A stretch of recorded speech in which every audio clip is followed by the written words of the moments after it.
Good morning students. आज हम जो है कि आप लोगों को क्लास 8 का 9th चैप्टर ठाकुर का कुआं एक्सप्लेन करने जा रहे हैं, ठीक है। और इसमें पाठ का विषय ये है कि जो छुआछूत पे पहले था, छुआछूत पे जो भारतीय समाज में फैली थी एक कुरीति, संसार में सभी लोग एक समान हैं। लेखक ये इस पाठ के माध्यम से आपको बताएगा और कोई भी छोटा बड़ा किसी को नहीं समझना चाहिए। किसी को छुआछूत के अंधविश्वास के अंतर्गत उसको जरा भी उसको जो है क्या बोलते हैं हीन भावना महसूस नहीं होने देना चाहिए हमें। इसलिए इस पाठ के माध्यम से वो जो फैली हुई कुरीति है उसको लेखक बताना चाह रहा है, लोगों को जागरूक करने के लिए, लोगों में चेतना जागृत करने के लिए, ठीक है। अब इसको हम पढ़ेंगे। जोखू ने लोटा मुंह से लगाया तो पानी में तेज बदबू आई। वह गंगी से बोला, यह कैसा पानी है, ठीक है। जोखू जो कैरेक्टर है मेल, वो कहता है कि क्या बोलते हैं, जैसे ही वो पानी मुंह से लगाता है तो उसमें से तेज बदबू आती है और वो अपनी पत्नी से कहता है कि ये कैसा पानी है, मारे बास के पिया ही नहीं जाता, गला सूख जा रहा और तू सड़ा हुआ पानी पिलाई देती है और कहता है कि इतना बदबू ये पानी आ रहा है कि मुझसे पिया ही नहीं जा रहा है और तुम जो है कि मुझे सड़ा हुआ पानी पिला रही हो। गंगी प्रतिदिन शाम को पानी भर लिया करती थी। कुआं बहुत दूर था, बार बार जाना मुश्किल था। कल वह पानी लाने गई तो पानी लाई तो उसमें बदबू बिल्कुल नहीं थी। आज पानी में बदबू कैसी। गंगी रोज़ जो है कि शाम को पानी भर लिया करती थी। तो कुआं बहुत दूर था, जानते हैं पहले जो है कि क्या था, इतने नल नहीं थे, न इतने मोटर की सुविधा थी, न कुछ था। कुआं था, कुएं से लोग पानी ले आया करते थे। और कुओं में भी मुझे ज्ञात है कि कोई मीठे पानी का कुआं रहता था, किसी में बदबू आती थी, किसी में कुछ प्रॉब्लम रहती थी, ऐसे ऐसे कुएं हुए करते थे, ठीक है। तो क्या बोलते हैं, तो कहते हैं कि ये जो कुआं कहती है कि कल जो पानी लाई थी तो वहाँ कुएं बार बार जाना मुश्किल होता था, इसलिए पानी लोग भर लाया करते थे शाम को दूसरे दिन के लिए। तो सोचती है कि कल जो पानी लाई थी उसमें तो बदबू नहीं थी, आज पानी में कैसी बदबू है।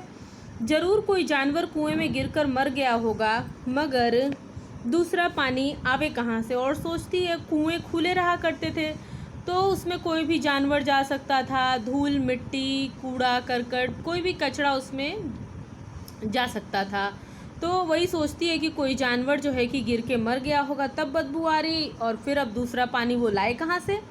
ठाकुर के कुएं पर कौन चढ़ेगा, दूर से लोग डांट भगाएंगे। और सोचती है कि ठाकुर के कुएं पे कौन जाएगा। ठाकुर का मतलब सबका अपना अपना कुआं हुआ करता था, कुएं खुदाई में बड़ा पैसा लगता था, तो आम लोग उसको खुदवाने की ताब नहीं रखते थे।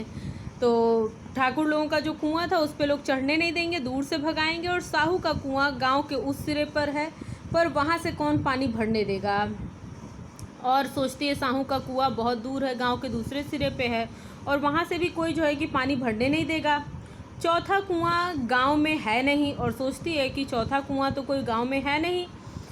जोखू कई दिन से बीमार है, कुछ देर तक तो प्यास रोके चुप पड़ा रहा, फिर बोला, अब तो मारे प्यास के रहा नहीं जाता। और कहती है कि चौथा कोई कुआं है नहीं, और सोचती है कि ये कई दिन से बीमार है और कुछ देर तक तो प्यास रोक के चुपचाप पड़ा रहा, लेकिन जब प्यास के मारे नहीं रोया रहा गया तो बोलता है थोड़ा पानी नाक बंद करके पी लूँगा। और सोचता है कि अब थोड़ा पानी मैं नाक बंद करके पी लूँगा। गंगी ने पानी न दिया, खराब पानी पीने से बीमारी बढ़ जाएगी इतना जानती थी, और गंगी उसको पानी नहीं देती है क्योंकि वो समझती है, इतना जानती है कि खराब पानी पीने से, अशुद्ध पानी पीने से बीमारी और बढ़ जाएगी।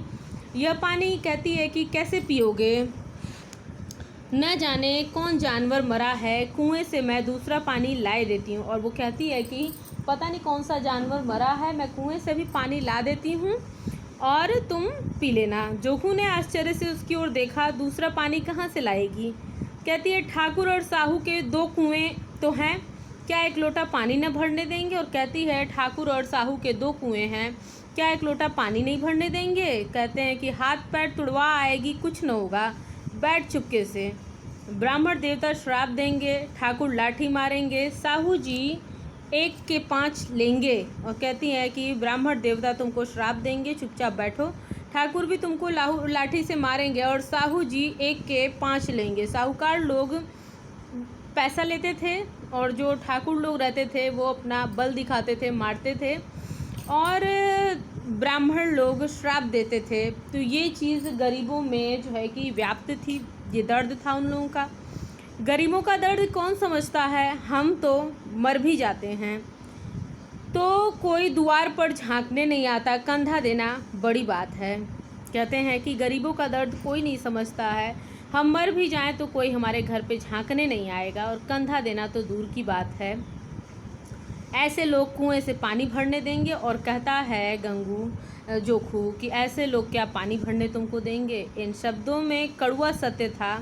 कहते हैं लेखक कि सत्य कड़वा होता है और जोखू की बातों में अतीम सच्चाई थी, जो कि कड़वे सत्य की तरह। गंगी क्या जवाब देती, किंतु उसने वह बदबूदार पानी पीने को न दिया और उसकी पत्नी उसको कुछ जवाब दे नहीं हो रह पाई और लेकिन उसने पानी भी न पीने दिया। रात के 9 बजे थे, थके मांदे मजदूर सो चुके थे। मैदानी बहादुरी का न तो अब जमाना रहा न मौका। कह रहे हैं कि रात के 9 बजे थे, थके मांदे जो मजदूर थे वो सो चुके थे। मैदानी बहादुरी का न कोई जमाना रहा न कोई मौका। कानूनी बहादुरी की बातें हो रही थीं। कितनी होशियारी से ठाकुर ने थानेदार को एक खास मुकदमे में रिश्वत दे दी और साफ निकल गए। और कभी की बात याद रखती है कि कानून की बहादुरी की बात हो रही है तो लोग होशियारी से ठाकुर लोग क्या करते हैं, थानेदार को किसी भी कोई अगर मुकदमा भी कर दे तो जिसका पैसा उसी का मुकदमा, तो मुकदमे में रिश्वत दे देते हैं और साफ निकल जाते हैं। कह रहे हैं कितनी अक्लमंदी से एक मार्के के मुकदमे की नकल ले गए। नाजिर और मोहतमीन सभी कहते थे नकल नहीं मिल सकती, कोई 50 मांगता कोई 100। यहाँ वे पैसे कौड़ी नकल उड़ा दी, पैसे कौड़ी के नकल उड़ा दी। काम करने का ढंग चाहिए। इसी समय गंगी कुएं पानी लेने पहुंची और लेखक पाठ में बताना चाह रहे हैं कि अगर उस टाइम में अगर जो है कि क्या बोलते हैं किसी के ऊपर मुकदमा भी हो जाता था तो वो क्या होता था कि कोई केस मुकदमा भी हो गया तो लोग रिश्वत दे के निकल जाया करते थे थानेदार से। और जिसके पास दिमाग नहीं है कि कैसे थानेदार से बात करनी है, कैसे रिश्वत दे के कैसे बात से निकलना है, तो वो लोग क्या करते थे कि पैसे देते थे, कोई सुनता ही नहीं था और ये लोग दिमाग से अपना निकल जाते थे। ठीक है, चालाकी से अपना नकल भी ले लेते थे और अपना केस से भी निकल जाया करते थे। और इसी समय वो गंगी जो है कि कुएं पे पानी लेने पहुंचती है। कुप्पी की धुंधली रोशनी कुएं पर आ रही थी। गंगी जगत की आड़ में बैठी मौके का इंतज़ार करने लगी। इस कुएं का पानी सारा गांव पीता है, किसी के लिए रोक नहीं, सिर्फ वे बदनसीब नहीं भर सकते। कुप्पी की धुंधली रोशनी कुएं पर आ रही थी। गंगी जब जगत पर आड़ में बैठी मौके का इंतज़ार करने लगी और जानती थी इस कुएं का पानी सारा गांव पीता है, किसी के लिए रोक नहीं है, लेकिन बस बदनसीब नहीं भर सकते। बदनसीब कौन? जो गरीब हैं। लेखक ऐसा कहना चाह रहे हैं। गंगी का दिल पाबंदियों और मजबूरियों पर चोटें करने लगा। हम क्यों नीचे हैं और ये लोग क्यों ऊंचे हैं? यहाँ तो कितने लोग हैं, एक से एक छठे हैं।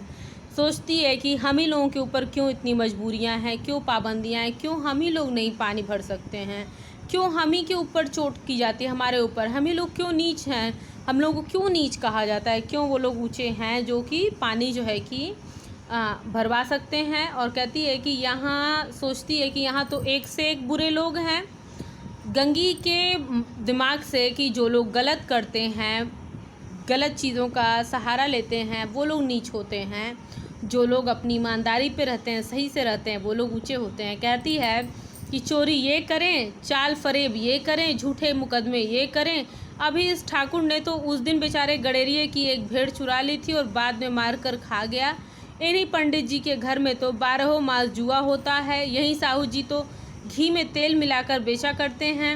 काम करा लेते हैं, मजूरी देते। नानी मरती है, बताती है एक एक करके सभी के चोरी फरेब चाल जो भी हैं सब चीज़ बताती है, और कहती है किस बात में हमसे ऊंचे हैं, परंतु घमंड यह है कि हम ऊंचे हैं। और कहती है कि इनका घमंड ये है कि ये हमसे ऊंचे हैं, हर चीज़ में गलत ये करते हैं, हर चीज़ में जो है कि क्या बोलते हैं, जुआ ये करते हैं, जुआ ये खेलते हैं ब्राह्मण के घर में, और जो है कि क्या बोलते हैं, गडेरिए बेचारे की गरीब गडेरिए की भेड़ चुरा लिए, ये लोग चोरी से मार के खा गए, ये लोग ईमानदार हैं, और हम लोग अगर ये सब कुछ भी ना करें तो भी हम लोग बेईमान हैं। तो इस तरह से गंगी के दिमाग में तरह तरह के तमाम विचार आते हैं कि किस तरह से कौन ऊंचा हो सकता है, कौन नीचा हो सकता है, कि कर्मों से आदमी ऊंचा बनता है, कि जो है कि क्या बोलते हैं ऊंचे ख़ानदान में रहने की वजह से वो ऊंचा बन जाता है, वो अच्छी चीज़ों का हकदार है।